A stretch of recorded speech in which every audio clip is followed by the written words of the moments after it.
Excuse me, आप कौन है? मैं कौन हूँ? मुझसे पूछो मैं कौन हूँ, जरा बताओ इन्हें मैं कौन हूँ? कौन है? कौन है? क्या बोलूं?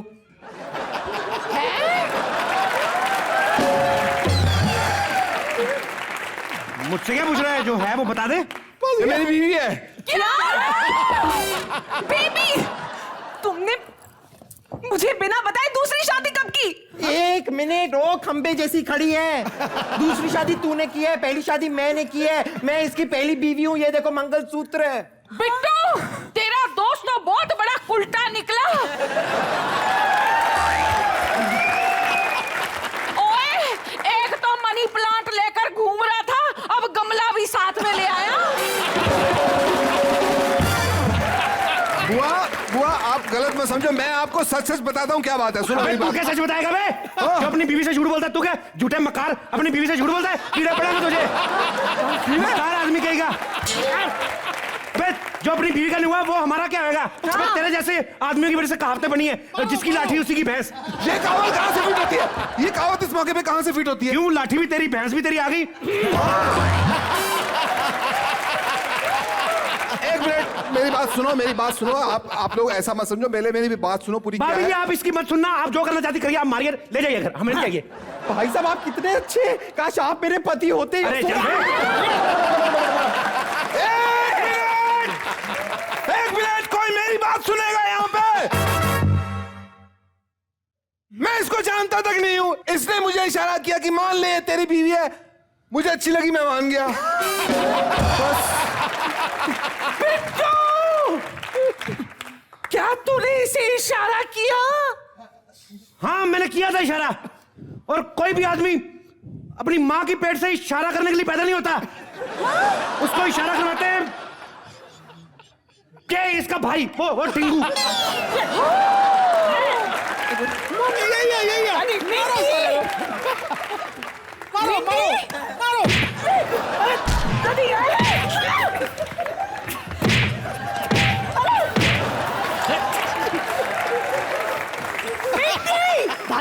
मिंटी, ये जो कह रहे सच कह रहे, तुम्हें तो कहा था। मुझे जीजू ने कहा था। जीजू, एक मिनट, एक्सक्यूज मी। हाँ। इन्होंने कहा था मुझे शादीशुदा होने की एक्टिंग करने के लिए। हाँ। कहाँ फंसा दिया मुझे? एक मिनट, मेरे को पूरी बात क्लियर करने दो, भड़कने की जरूरत नहीं है। देखो बात यहां से शुरू हुई थी। मैं सारी बात, ये बैग आपका है? देखिए दादी, राजस्थान तुम्हें पता है ना? हाँ। राजस्थान के वो श्री गंगानगर, उससे 100 किलोमीटर दूर अब बहुत पड़ता है भाई, आपको तो पता ही होगा। बिल्कुल पता। तो वहां में मेरा दोस्त रहता अंबर, मैं तो भाग रहा हूं उधर।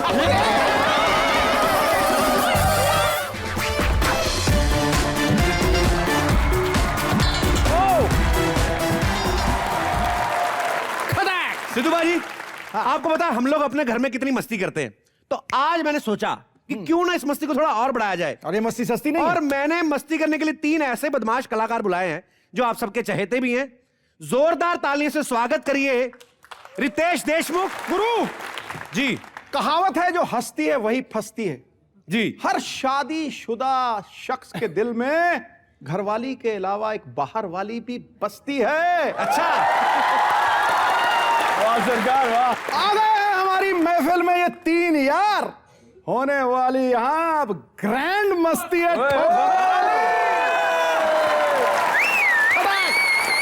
वेलकम। आगाज हो, शुरुआत हो। और सिद्धू भाई ने कहा कि हर शादीशुदा आदमी के दिल में एक बाहर वाली बस्ती है। हाँ। बाबू जी प्लीज कैरी ऑन। एनीवेज आगे बढ़ते हैं।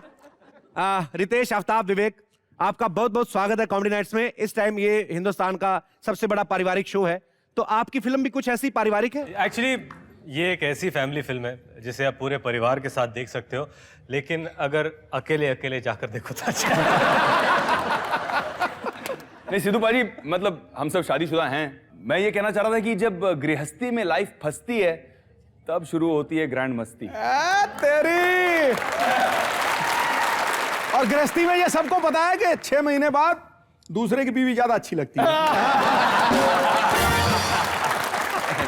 आप तीनों लोग मस्ती के लिए बड़ा जाने जाते हैं, बड़े पॉपुलर है कि आप तीनों जब इकट्ठा हो जाते हैं तो बहुत मस्ती करते हैं। लेकिन इस बार हमने सुना है कि आप लोग मस्ती करने के लिए वापस अपने कॉलेज में चले जाते हैं। वैसे हमें कॉलेज से एक फोन आता है ओके। कि आप कॉलेज रियूनियन एलुमनाई के लिए वापस आ जाइए और आपका जो प्रिंसिपल है आपको बहुत मिस कर रहा है। प्रिंसिपल ने कहा कि जो आप करना चाहते थे नहीं कर पाए, अब वापस आके करो वो।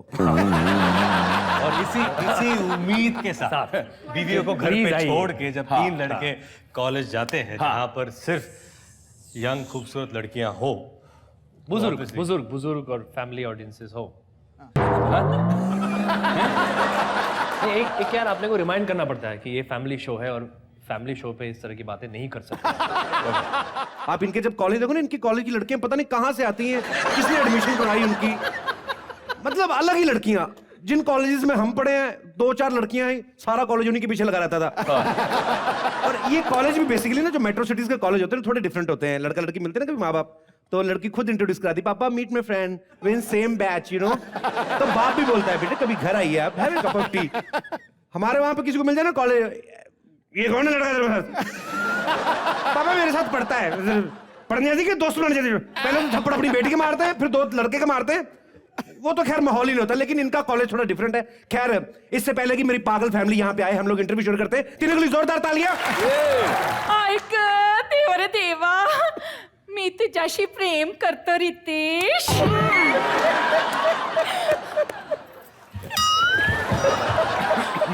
बुआ ये क्या कर रही हो आप? मैं ना मुर्गी बनकर आई हूँ। मुर्गी नहीं होता, मुलगी होता है।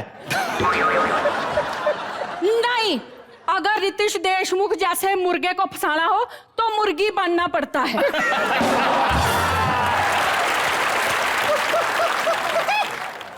आप ही बताइए, हमारी जोड़ी पक्की ना?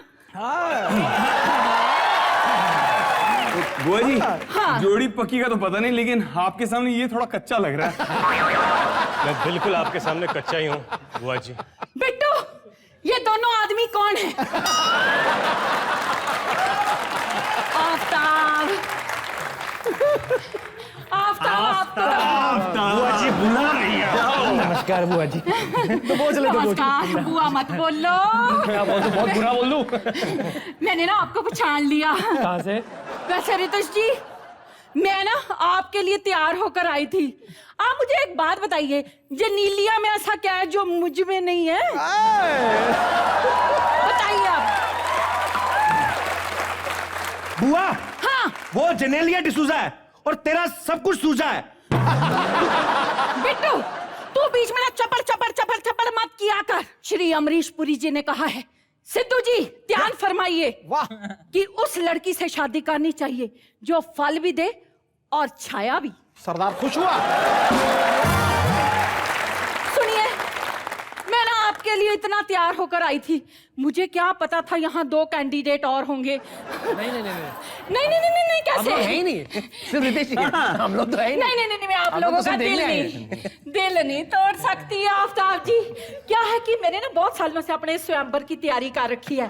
सारी चीजें भी है मेरे पास। अच्छा, थोड़ा यूज सी हो जाएंगी। रुकिए, यही खड़े रहिए। 1 मिनट रुकिए, आप ये पकड़िए। 2 चीजें मैं भूल गई हूँ। चल भाग जल्दी भाग। आ गई।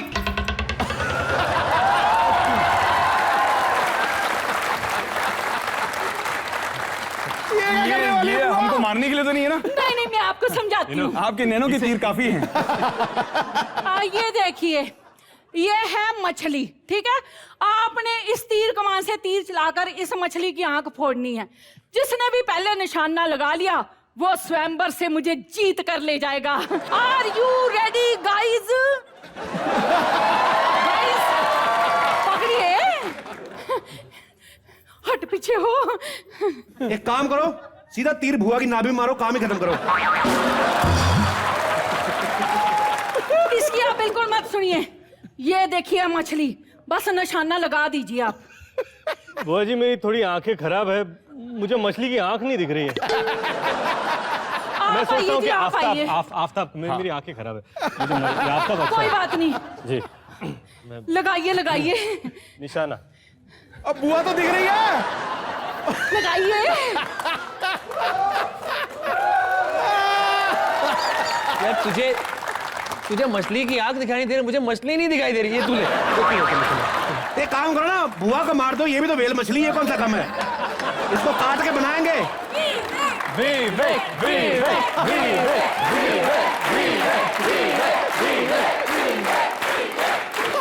वो जी एक प्रॉब्लम है। हाँ क्या? वो क्या है ना, ये मछली है, मैं मार नहीं सकता, मैं वेजिटेरियन हूँ।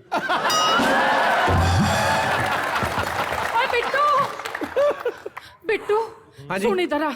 मुझे ऐसे क्यों लग रहा है कि ये लोग बहाने बना रहे हैं? तुम्हें ऐसे लग रहा है? हाँ। नहीं नहीं, बना रहे हैं। तुम तीनों मेरे साथ मस्ती करने के काबिल ही नहीं हो। तुम्हारे साथ टीनू आनंद ना करे, वो क्या करेंगे? ओए विवेक, अगर पूछना है तो अपने डैडी सुरेश ओबराय जी से पूछो। कॉलेज के दिनों में वो मेरे साथ बहुत मस्ती किया करते थे। डैडी? यस, डैडी जी से पूछो, समझे? डैडी आप ऐसे निकले? अभी जा तो रही सोचा हूं नहीं मैं। था। Daddy cool. बुआ ये लेके जाओ यहाँ से। एक्चुअली आप प्लीज बैठ जाइए, तीनों के लिए जोरदार तालियां। रितेश, विवेक, आफ्ताब, आपने फिल्म में जो मस्ती की है उसमें ये दिखाया गया है कि ये तीनों शादीशुदा हैं, लेकिन बाहर जाके यार दोस्तों के साथ मस्ती वस्ती करते रहते हैं।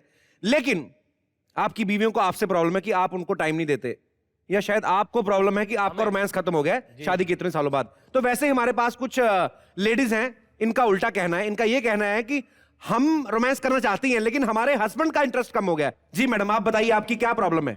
हेलो सर, मेरा नाम बिंदु है, मेरे हस्बैंड का गैरेज है। अच्छा, तो वो मुझे बिल्कुल टाइम नहीं देते, सारा टाइम गाड़ियों में ही लगे रहते हैं। ऐसे कुछ टिप्स बताइए कि वो गाड़ियों से ज्यादा मुझे प्यार करें। किस तरीके के? आपके पति रोमांटिक बिल्कुल नहीं है? बिल्कुल नहीं है, वो सारा टाइम गाड़ियों में बेचना कहाँ है, खरीदना कैसे, बस यही लगे रहते हैं और मेरे पर बिल्कुल ध्यान नहीं देते। आप श्योर है ना वो सिर्फ गाड़ियों पे ध्यान देते हैं? हाँ। क्योंकि गाड़ियों के भी अलग अलग मॉडल्स होते हैं।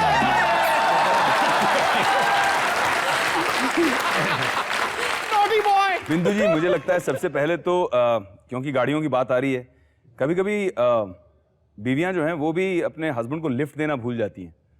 तो आप उनको रेगुलरली लिफ्ट दिया कीजिए और उनसे कहिए कि देखो, नए नए मॉडल तो बहुत आते रहते हैं, लेकिन ओल्ड इज गोल्ड, विंटेज गाड़ी की भाव हमेशा ज्यादा ही रहते हैं।